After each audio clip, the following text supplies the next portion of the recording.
The Natural Resources Conservation Service, NRCS, uses a 9-step planning process whenever it begins a project.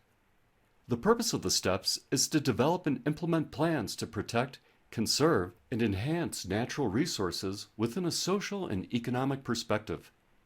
The planning process provides the framework for developing conservation plans on the basis of ecological, economic, social, and policy considerations. Implementation of these plans may then be facilitated by utilizing technical and financial assistance programs from NRCS or other sources. Starting with the first phase of collection and analysis, we want to identify problems and opportunities. Everyone needs a reason to plan, and planning can start with the problem, an opportunity, shared concerns, or perceived risk. Initial opportunities or problems are first identified based on readily available information provided by the clients. There may be information available to the county conservation districts or through a larger scale conservation plan. During the second step, stakeholders identify and determine their objectives. A conservationist guides the process that includes stakeholder needs and values, the resource uses, and on-site and off-site ecological protection. Objectives may need to be modified as new information is learned later in the inventory and analysis stages. It may not be finalized until step 6 of the planning process, when alternatives are analyzed and their effects determined.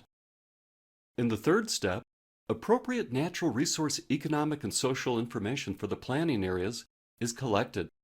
The information will be used to further define the problems and opportunities and will also be used throughout the entire process to find alternatives and evaluate the plan.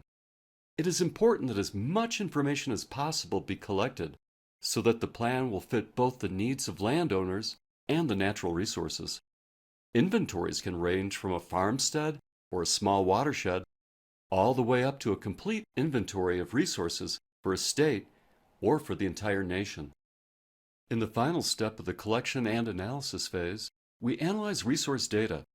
Here we study the resource data and clearly define existing conditions for all the natural resources, including limitations and potential for the desired use. This step is crucial to developing plans that will work for landowners and their land. It also provides a clear understanding of the baseline conditions that will help to formulate and evaluate alternatives and judge how effective the project is after it has been put into place. Moving into the next phase, decision support, step number 5 finds us formulating alternatives. The purpose of this step is to address the needs of the resources by solving resource problems while meeting the client's objectives and taking advantage of opportunities to address other resource concerns and meet the client's social and economic needs. With NRCS conservation planning, we often help landowners implement plans based on financial assistance programs that help offset the expense of implementing conservation practices. In step number 6, having already formulated the alternatives, we want to evaluate those same alternatives to determine their environmental impacts and effectiveness in addressing the client's problems, opportunities, and objectives. Here, attention must be given to those ecological values protected by law or executive order. In step 7, it's decision time. At this point, landowners choose which alternative they want to implement. Here, the planner documents the client's decision. In the case of an area-wide plan, public review and comment are obtained before a decision is reached. As we enter the final phase, phase 3, application and evaluation, step number 8 is where we implement the plan. Here, technical assistance is provided to help with the installation of adequate and properly designed conservation practices. At this point in NRCS conservation planning, conservation engineers step in and develop designs based on NRCS technical standards. Assistance may also be given in obtaining permits, land rights, surveys, final designs, and inspections for structural practices. In our final step, we evaluate the plan.